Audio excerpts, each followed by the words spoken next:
All right, guys. Good afternoon. Happy Saturday. So, pocket change market report for the end of the month. Last one here. We're going to take a look at some of the errors and varieties that you guys like to look for out there. Some of the more relevant ones. Of course, there's plenty more. It's hard to do these kind of videos and not talk about all of them. We could be sitting here at a very record level PCMR video that could go on for 2-3 hours. Not saying that I'll ever do that, but if you guys ask for it, maybe one time in the future, a very long extended 2-hour edition, we could try out. It's going to be insane, of course, but it'll probably end up taking all day to do. Anyways, coming back to this, so we are firmly in summer, and based off of what we're seeing, people are still doing this. I think a lot of what's weighing on people's minds is the end of the Lincoln Cent in 2026, as projected by not only the Mint but the Fed Reserve. Just really coming together and really doubling down on this being the case. And with that, obviously there's going to be some pretty fast reaction. We're already seeing that across the board. There's a lot of videos, a lot of talk out there about hoarding pre-1982 copper cents. Okay, great. I even did a video about older BU rolls, from the 60s, 70s, that I feel like that might be making a power play sometime next year. Sure. All right. And then also full bank boxes of singular date coins that are being scooped up left and right, prices creeping up. Another reaction to what we're hearing here about the Lincoln Cent discontinuation. So we are going to kind of update on that as the rest of 2025 progresses. We are hitting our stride here halfway through the year. 2026, a monumentous event of the 250th anniversary, something that we should all be looking forward to, kind of a little bit overshadowed by this news of the end of the penny. So, just stay tuned, and we are going to constantly just monitor the market and see where it goes from there. And then this will allow you guys to kind of like pivot, maybe hunt for different things that normally you wouldn't. All right, so before we get into some of these eBay listings, quick little shout out to channel sponsor Whatnot, another place where I'm personally selling to.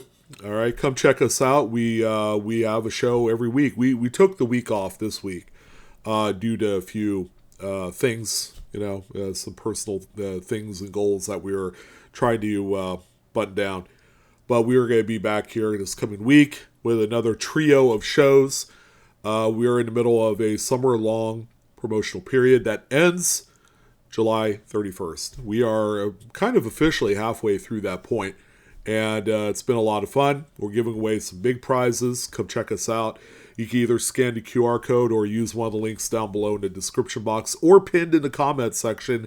Sign up today. Get yourself $15 off your first item on me, and also take part in the summer-long promotion.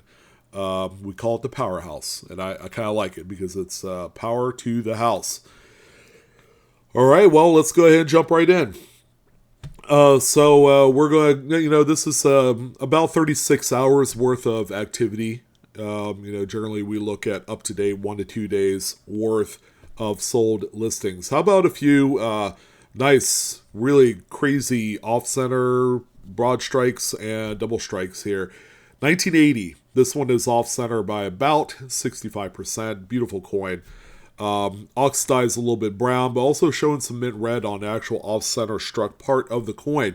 Now, 1980 isn't what I consider to be a rare date for off-center strikes. Of course, the call-around malfunction. The blank didn't quite seat properly within the striking chamber, thereby creating what you see here. All right. The likelihood that you'll find this in a roll is very low, but where you can find these for cheaper than normal would be at a coin shop or a coin show. Look through those bargain bins that some of these dealers, kind of put out there for folks to look through. Errors, if dealers can avoid them, they will. But they have a tremendous secondary market online, on eBay. And this is where you need to kind of take advantage of this. This one right here ended up, by the way, selling for $30.75, which is a little bit above what the last few 1980s have gone for. But this one is so nice that it has a full readable date. It's like that that kind of it's that off-center spread that people love. 50 to 75% people like. Beautiful double struck coin here, showing nearly full two readable dates. 1972D, and I can honestly say this is not your run-of-the-mill date that you come across. You just don't see this one pop up in a double struck.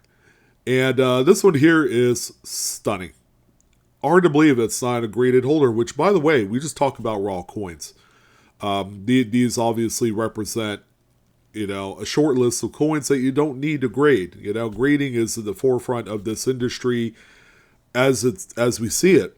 And we have to kind of be real with ourselves here, and understand and realize certain coins don't need to be in a plastic encapsulation, for the benefit of reselling, because these speak for themselves. Now there are other coins certainly that you want to grade, old obsolete high graded specimens of a Buffalo nickel or a seated Liberty $50, things like that. This one right here ended up selling for $149.25. Again, same versus the first. Look for these at coin shops and shows. You never know where you're going to come across these. And oftentimes they'll be priced way too low. As again, coin dealers don't typically hinge the value of these coins based off of what the secondary market realizes for them. They'll buy it direct from the public as they come in. And because it's not their specialty, they'll offer way too low, which means they'll pass that on to the collector that wants these bad enough and willing to take it off their hands. Here's another one right here, 1994P, which we could honestly say has two readable dates. At least the secondary strike, that is roughly about 85% off center. You could read the date as well. And the mint mark clearly visible. It's what do we call a uniface? The secondary strike on this one occurred when another planchet was overlapping it, and you have like kind of a bonded pair. This is one of them here. The other piece to it could be anywhere, or it could have been found during the quality control process. A little bit of damage noted on this one by the date. You can see it on the reverse right on Unum.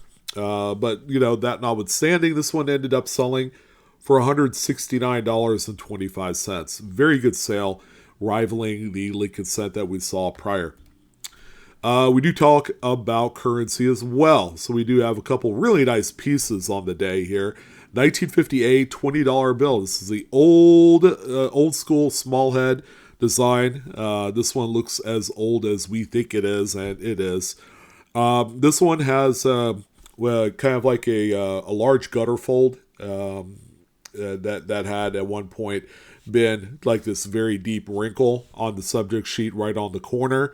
When we look at the reverse there, you can see that as well.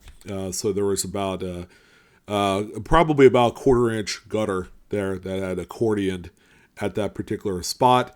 And again, very impressive note for it not being in a graded holder. This one right here ended up selling for $399.95. And this is kind of like one of those great examples of a collectible piece that's not in a graded holder that, even if it was, will probably end up selling for about the same amount of money in today's economy. So again, true to what I say, you don't need to grade these. Just keep it as it is. Take good pictures. These are about as crisp and clear as you could ask for. And that's really all. I mean, and the note, by the way, I can't remiss saying that this one does have some circulation wear. This one has been folded in half, maybe put into a billfold, as kind of like a pocket piece. It's really hard to say where this one was floating around in, but you can see some general, very light soiling on there. The note is in great shape, probably a high-end VF is what I would guess. And here's another one here on a dollar bill this time, 1969D, real simple, just a corner fold and then a cut. When that particular fold right there, you'll see it here in a moment.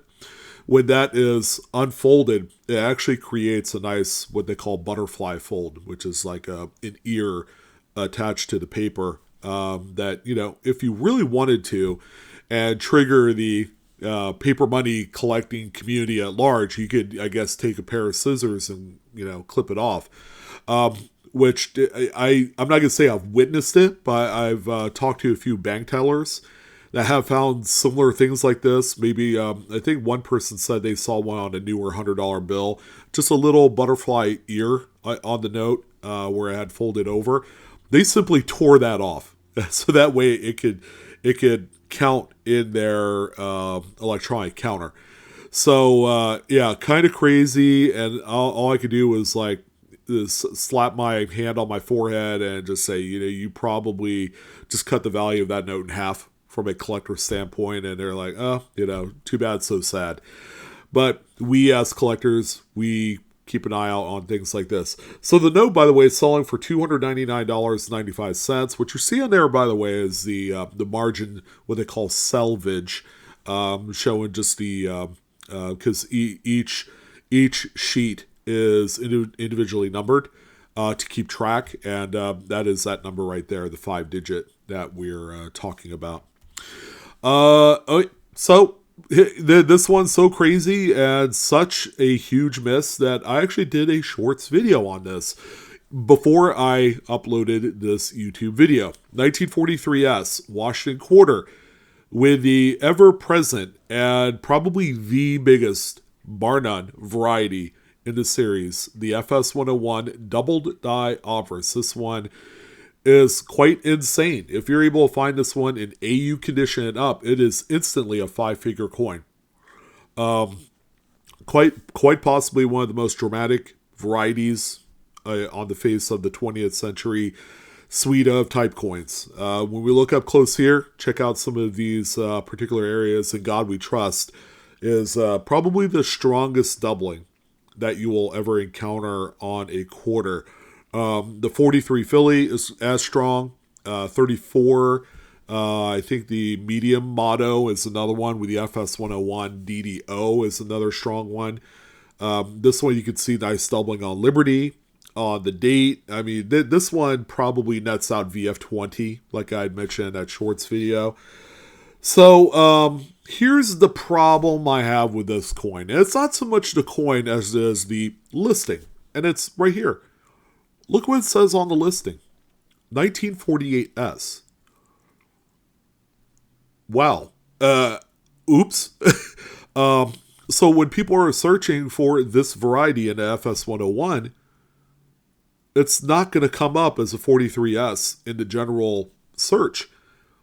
48S is what you would have to type and then hope that you find the real deal, which is this 43P or S with the FS 101. Typically a coin on any other given day. This one, however, was a steal at $20.35 with 5 bids. That's including shipping, by the way. Normally is a $200 to $300 coin in this condition.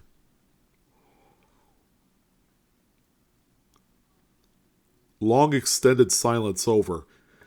I'm just beyond floored by the overall, I don't know, the just the huge miss here on this one. It is it hurts, man. This one really does hurt. This one, however, is a stunner.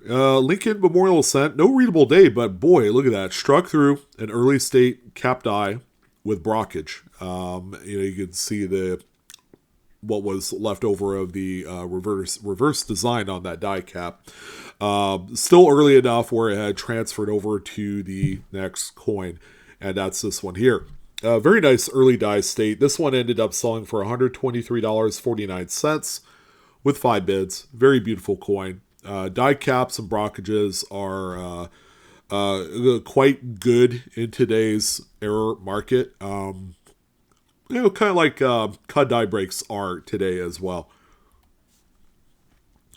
A little bit older piece. This one more of a beater, but still has some charm. 1831 matron head large set. You can see the little die crack going through all the stars, but right at star number 13, you can see that cut die break there, forming from star 13 to the rim. Pretty big, but however, can and will address the monkey in the room of all of these huge hits on the edge of the coin, which could kind of detract from the overall appeal of this one. But it's not worth zero. This one ended up being picked up in a buy it now listing for $54.33. Pretty cool. All the ones I've seen that are much nicer shape, problem free, typically kind of like start out at the low $100 kind of region, and then they go up from there depending on grade. Next one that we have here, another cut die break over the word we and trust on this 1983 P Jefferson nickel. Pretty cool little grab right here. This one ended up selling for $24. Cuds are kings in this current numismatics environment, especially on eBay, where a lot of these are constantly being traded every week, and there's no letting up. The collective and the amount of people getting into collecting this specific archetype of mid-air is growing by the week, and I would expect that to continue growing. And then again, with Lincoln Cents ending next year, there's going to be even more attention paid to Cuds on Lincoln Cents, which is a very big and large group. Here's another great pairing here, 1920 Buffalo Nickels. These are Philadelphia's. Both coins are okay shape. They have full readable dates. The coin on the right looks better to my eyes as far as condition goes, but check that out. They have what we call pre-Cuds. These are Denver's. Sorry about that. I thought these were Phillies. These are Denver coins right here. They have the pre-cut, the retained die break right over the word America, and it matches to each coin. So one is a little bit earlier die state than the other. Pretty cool little pairing here. Again, I prefer the coin on the right because it's in much better shape. Probably a VF20, VF25 because it has nearly a full horn on that one. Neat coin, regardless. This pairing sold for $105.75. Creating and adding to the lore of one of the most desirable U.S. type coins out there today. Speaking of which, Roosevelt dimes gaining all sorts of attention with the upcoming redesign of this coin for 2026. We have a 1970D this time around. This one right here is about 60% off center. Beautiful, full readable date, nice high grade condition here. This one selling for $36 off of 21 bids this time around. Very good looking deal there. And for all of you roll hunters, especially candy half dollars, the pursuit for silver, with the price of silver the way that it is kind of like coming back into prominence. But we should not just look for silver. How about some mid-airs and die varieties? There's a number of doubled dies to look for. If you're finding 1964 90% Kennedys, keep in mind there are a couple high-profile repunchment marks. But how about something like this, where we really don't have any sort of discernible date here? I guess the seller had mentioned that this is a 2001, so we'll just go off that. Struck through grease, and that's why you have a pretty good amount of weakness to the strike on the obverse there. So there was grease on the die, and that's part of the maintenance aspect of taking care of the presses. They have to grease and lube up everything, so that way, the coins, the production thereof, will be running like a well-oiled machine. No pun intended. So this one right here ended up selling for $9.99, a $10 bill, essentially. So that is about as good as 190% silver Kennedy. Probably more so a couple 40% Kennedys in terms of, one-to-one value here. Another neat one here, 1921 Buffalo Nickel, a tougher date than it looks. However, this one here is for completely different reason, and this is one of those very well collected two feather buffalo varieties. So when you look at the two feathers on this one, there is a third feather that kind of like is socked right in between the larger second feather and the truncation of the back of the neck. All right, it's been completely over polished, and that was a common problem on these, as mint employees were, kind of like reusing and rehashing the dies for these coins, and that's why a lot of them were, I guess, struck not too well, especially during the 1920s, where quality control just really went into the toilet at that time. So over polishing, reusing the same dyes, repairing the existing dyes was kind of the thing during the 20s and 30s.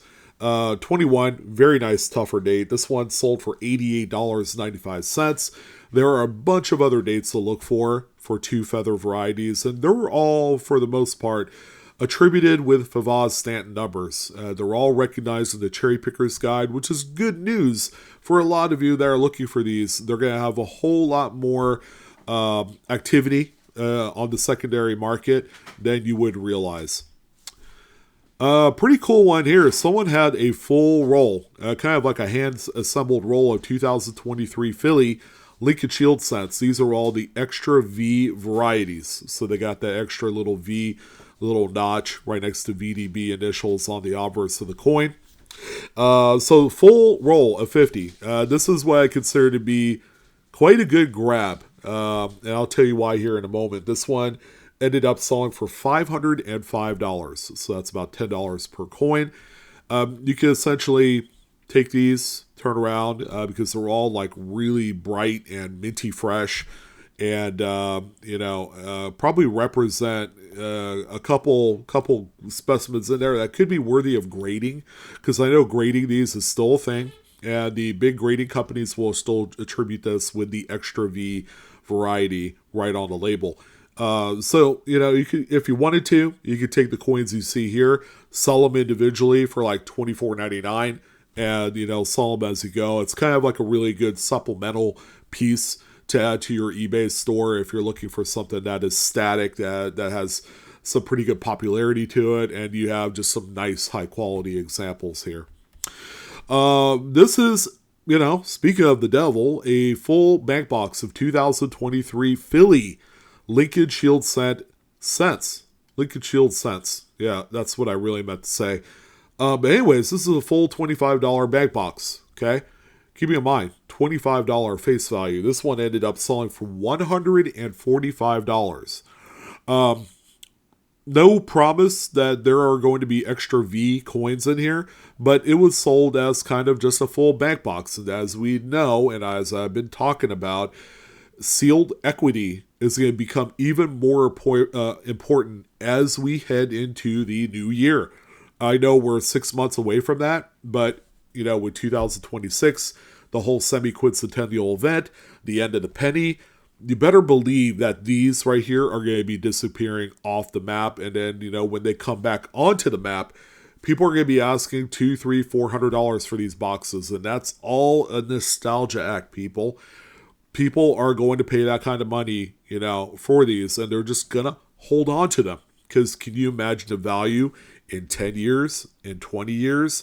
These things, these little bricks right here are probably about as good as gold. So let's treat them that way. Here's another Cud, 1978D. This is kind of one that we don't see pop up too often. Right on top of Jefferson's head right there is that Cud die break. $34.70, 6 bids. Cuds, where my stance is on that. 1918 Lincoln Wheat Scent. Boy, this thing's rough. But it does have lamination. Look over there where Liberty is, in between Liberty and the motto. This thing looks like it was buried in the ground, so... it's a coin with 99 problems, but the lamination ain't one. This one right here ended up selling still for $21.99. 1918 is a very common date, by the way. So don't feel too bad if you end up selling it and then having kind of like seller's remorse because you thought it was a rare date. Not even the San Francisco or Denver version of a 1918 is worth holding on to if it looks like this. Cool one here. I forgot that, people were finding these on 2019 Denver. Struck through reverses. Struck through grease. Lots of it. It's like, it doesn't even look like the same coin because the obverse is so well struck. while the reverse is not.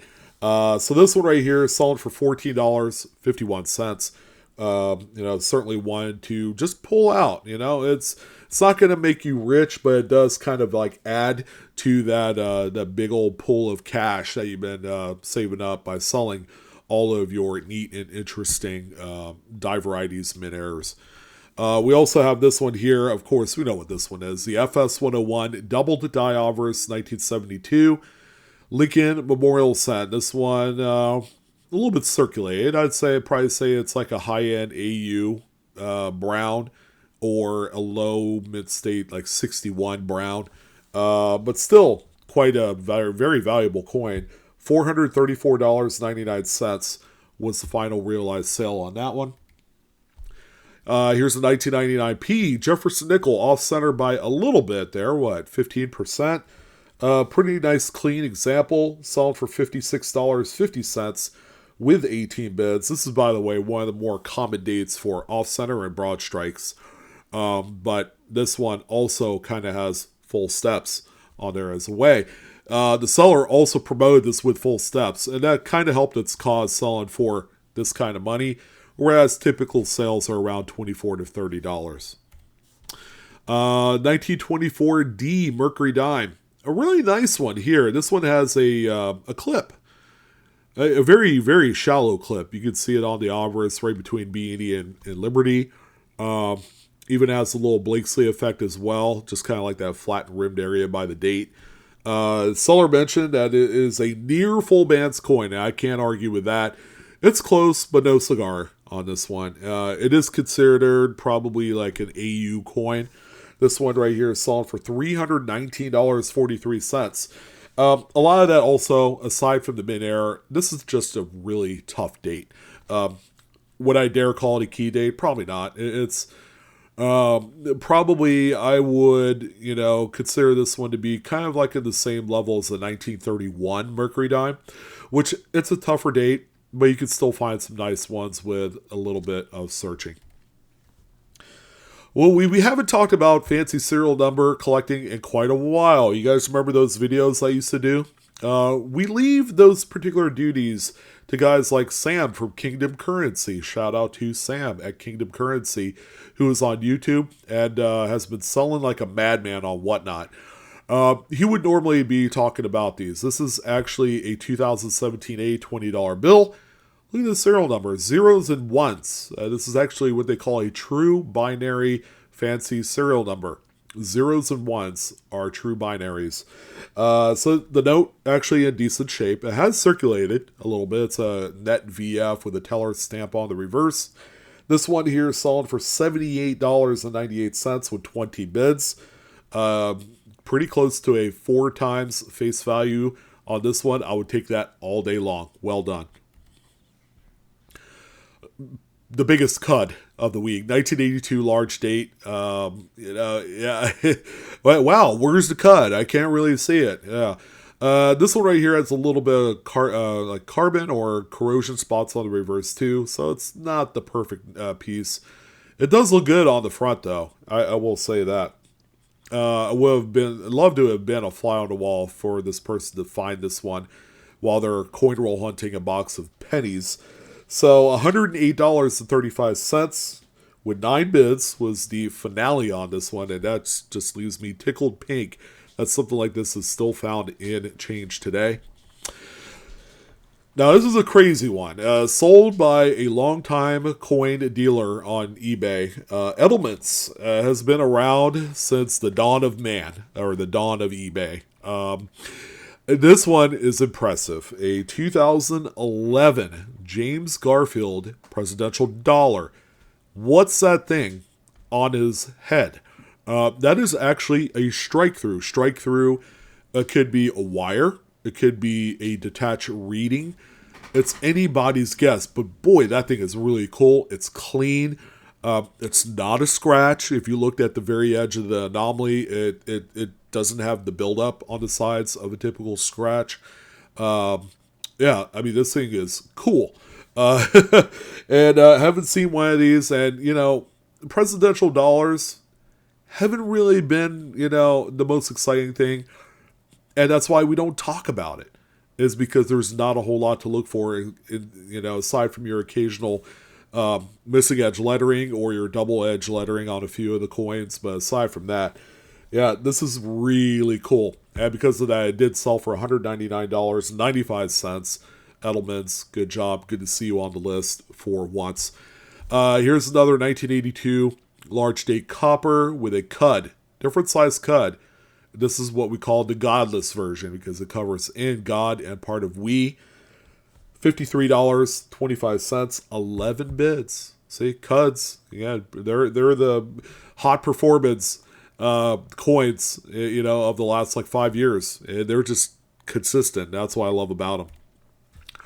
And the final one, this is actually an older sale. Within the last 90 days, it occurred in May, May 25 to be exact. 1943 is what I'm guessing. Silver War nickel. It's in pretty good shape too. Probably like an AU-53 specimen. Yeah, nice detached lamination there. This thing was probably a clamshell at one point where it split right on the edge, and then somewhere down later on down the line it kind of got helped along, if you know what I mean.